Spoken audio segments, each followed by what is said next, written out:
Hello and welcome. Today we're going through my thought process on how to make maps with Roll20. So I'll be using a single map pack. The one I'm going to be using is from Gabriel Picard. His collection of map making tools is absolutely outstanding. If you just want a quick map to throw down, fantastic ones you can choose from.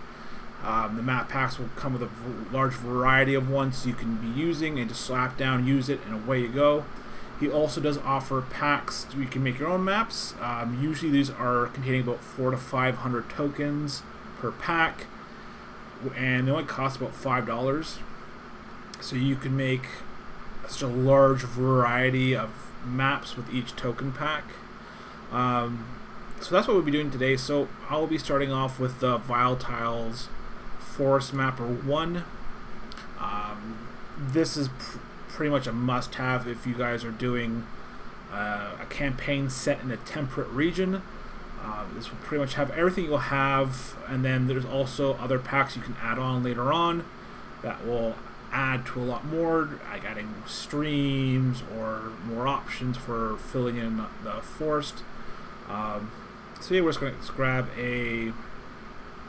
basically a backdrop. So we'll drop this one in.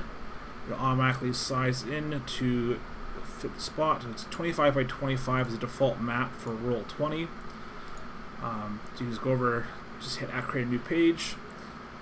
I'll go through the page settings. So automatically it's 25 by 25 cells. If you have dynamic lighting, these are all the features there. We can go on to that later on in another video. And now you can pick your background. Since I have a token covering it, we don't have to worry about it.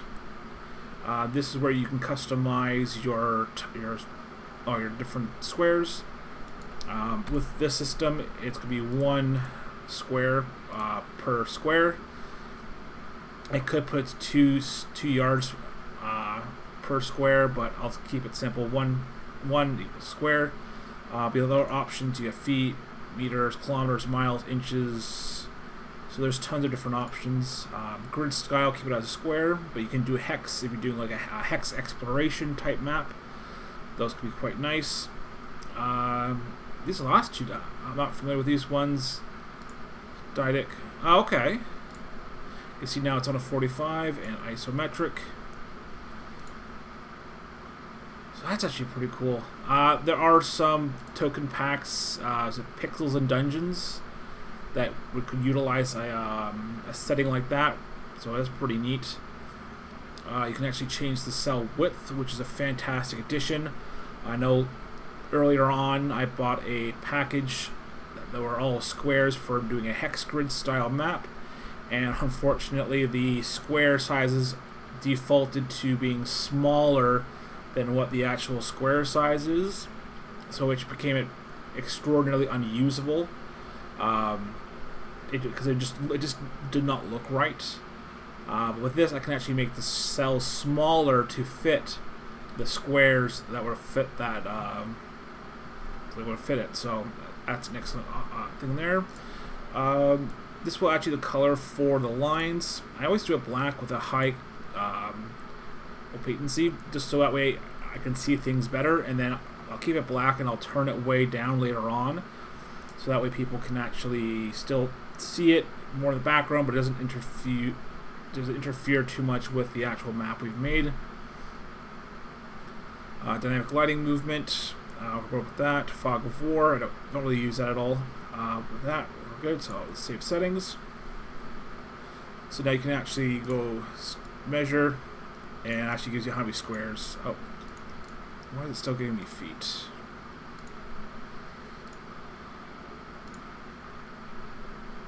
Oh, oops, I guess, there we go. Squares, save. Didn't save it. There we go. So now the first thing we did, we already got the grass back to the background, and now we'll do adding in some mountain ridge, some more ridges of raised earth. So I can just kind of drop this down. My kind of idea of it will have a higher up section with a lower section down here, and then a roadway kind of going up and around the corner. And this way the group can be attacked from the north and from the west.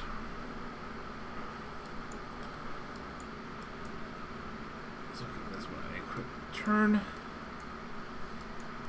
And I'll see like there's an actual pathway here. And then I'll just need one kind of coming in around like that. Do we have one in this one?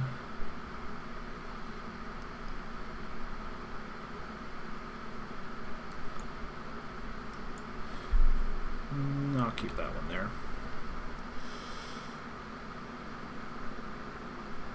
This is kind of a nice problem to have. That you have a ton of options. So it kind of makes you just take your time going through it and just find the tokens you actually need. Oh, that's the actual roadways.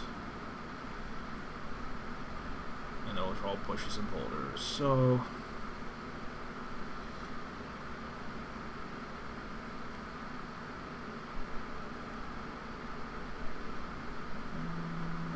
let's grab one like this. You can right click, hit advance, and you can go on to is a drawing. That way you can still kind of angle things.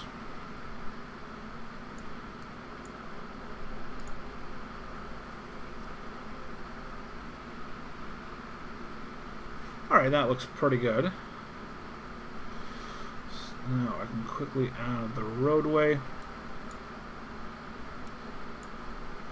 Be sticking with these thin paths. Alright, so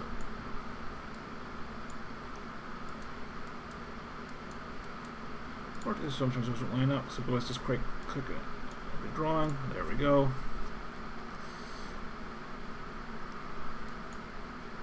Oops. That's not what I want. Those are all thick paths anyway.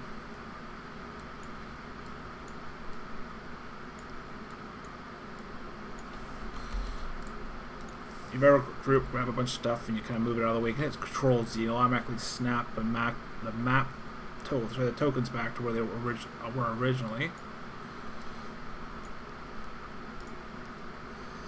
And just copy and paste those two.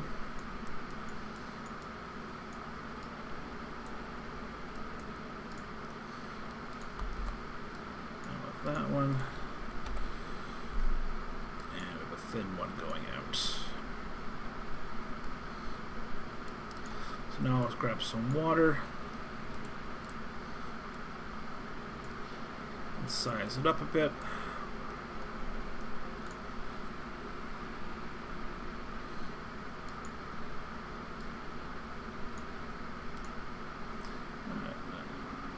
Add a bit of rubble down to the ground, just to give the... Otherwise it starts to look flat after a while. So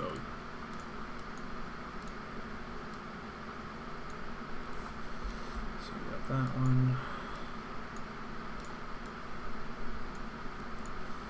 Again, once again, it's trying to drawing. Just want to litter the edgeway of the actual pond. You can overlap it, make it look a little denser.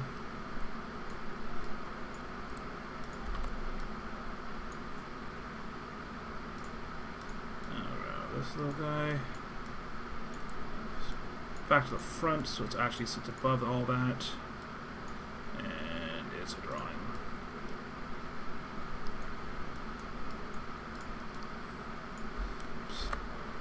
Alright, so that's a good lower layer, so I can just send that all to the map layer.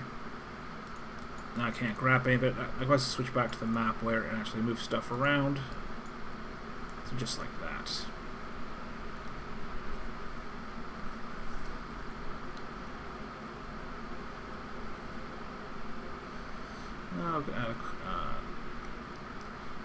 Now actually I'll throw some brush near the water. It's okay if you start covering up some stuff you used earlier. That way actually gives it a bit more depth. Because things are just going to kind of stack up on top of each other. And I just need to look for a straight brush. This one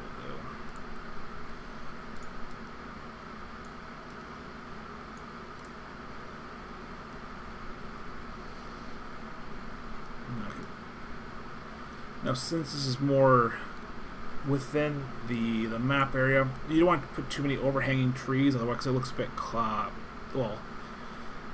Luckily, I have these trees with opacant canopies, so you can actually just plop them down. Drop them, move it over like that. That way, the characters can still see themselves underneath the tree. They still have obviously the trees with the full canopy, but those are going to be much better used for filling in the edges, where they're not going to be fighting too much, and it just gives it a more not so closed off feel to it. So I drop one there, drop one there. It already looks a bit more not so boxed in. It's definitely looking a lot more open. Let's see. And I'll grab another one just for this one right here. Alright, it's already looking pretty good, starting to take shape. Now I can just drop a quick stump.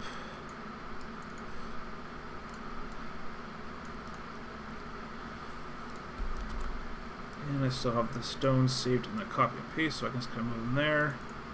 Stump to the front. And let's kind of fill this area in. Then I can go back in with some bushes and just kind of fill along with the cliff, the rock face.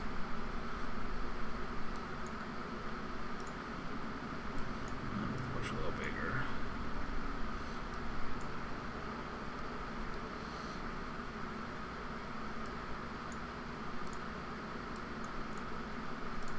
Drawing over there.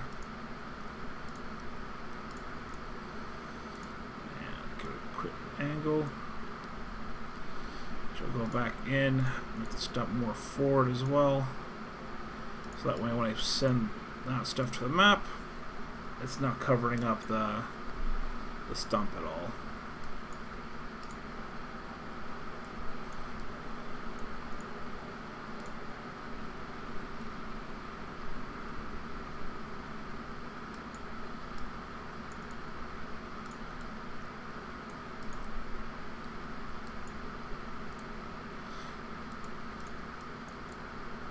No, putting all this extra work, I think, definitely helps your game go a long way.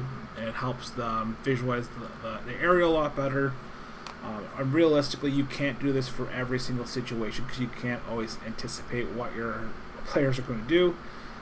Because sometimes you'll think, oh yeah, they'll totally do this, and then the next thing you know, they'll go off in some other tangent and go do something somewhere else. So it's they're always going to be very unpredictable.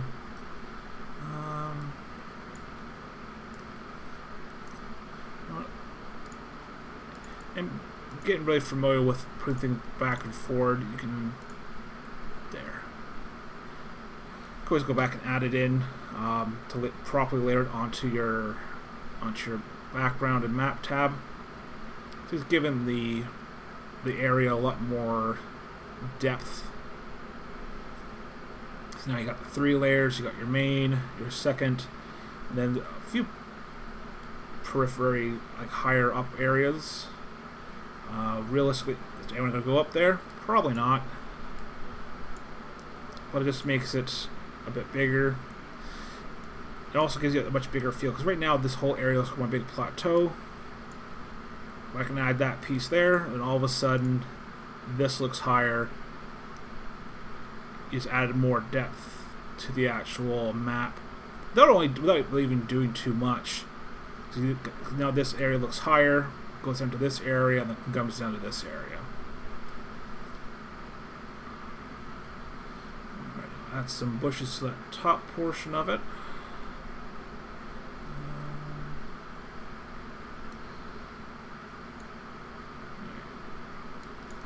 Grab this one here. Drop a few stones, put that back to the front, and just slide those stones in underneath.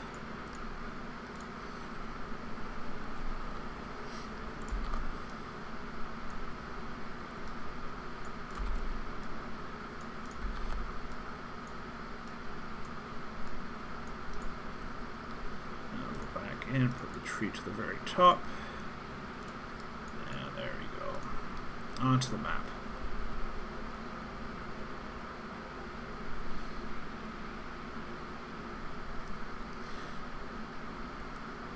Alright, so now we do have this spot right here. It's looking kind of plain. So I'll add some stones just to give it a bit of filler.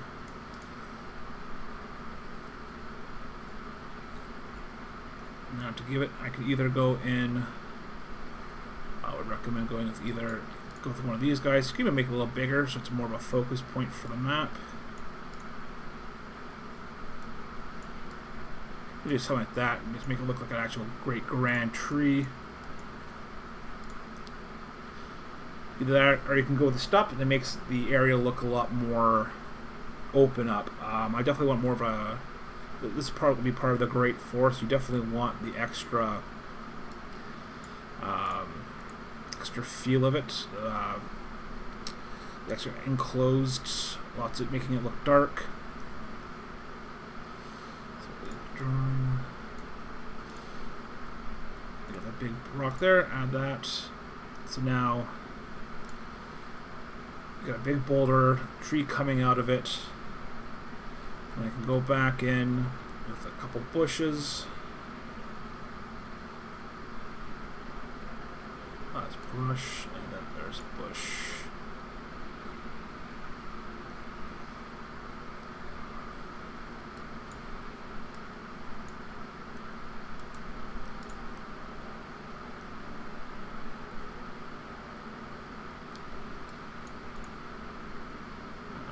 Drawing, put that, angle it, put that to the front,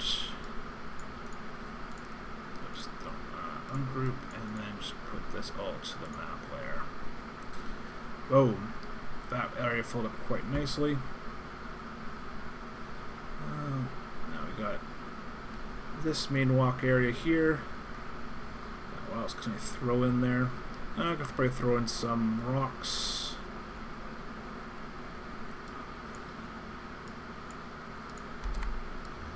A bit more rubble.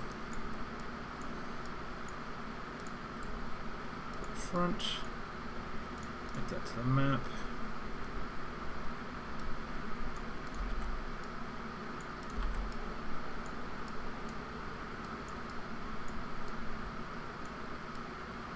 Oops, get that to the front. There we go.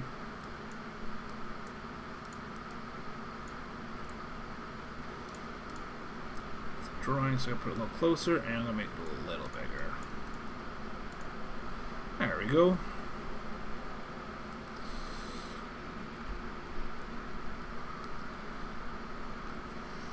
I can go in with a smaller tree. Which we can make it a little bigger. Fit in between the two rocks.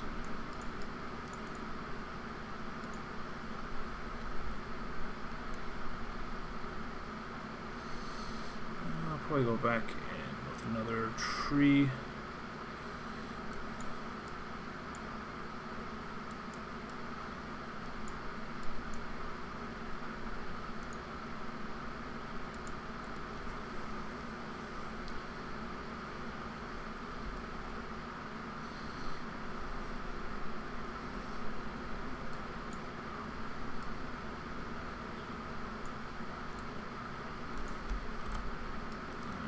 Rubble underneath.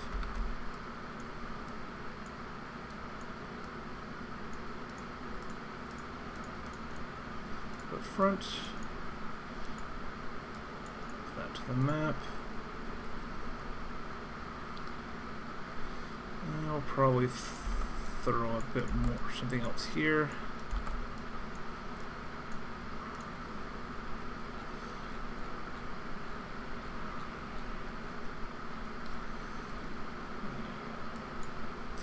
Bushes.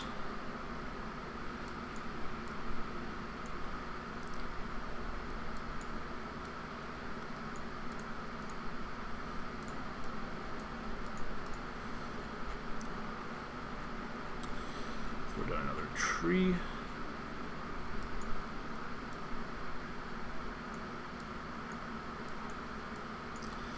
I'm going to go a little bigger. So I want to drop that down to the map. And then go back in, take the larger tree to the front. Oops.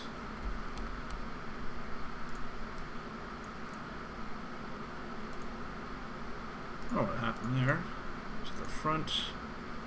So that way the tree actually kind of sits over top of that tree. So it's going to make it look bigger. Boom, done.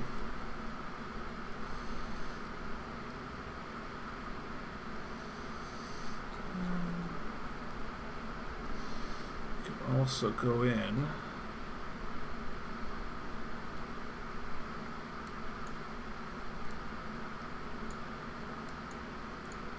I don't know if this will work.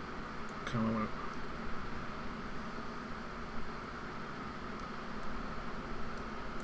Yeah, no, that actually looks pretty good.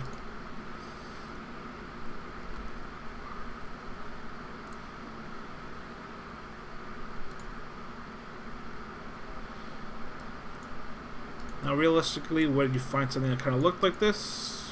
Probably not. Again, that doesn't have to be a particularly deep. That could be just a shallow pool of water. Now, one thing with your maps, it doesn't always have to be 100% realistic. It just make it look more. I think it would be more important to make it look your map be a bit more dynamic looking than being 100% accurate all the time. I think it's mainly playing in a fantasy setting, so you know, why can't your maps have a bit of a more grandeur to it than logic? So there's that. I'll go back, just make sure I select everything. Alright, so there's nothing on the token map. So now I can go back into the settings. Drop down the opacancy.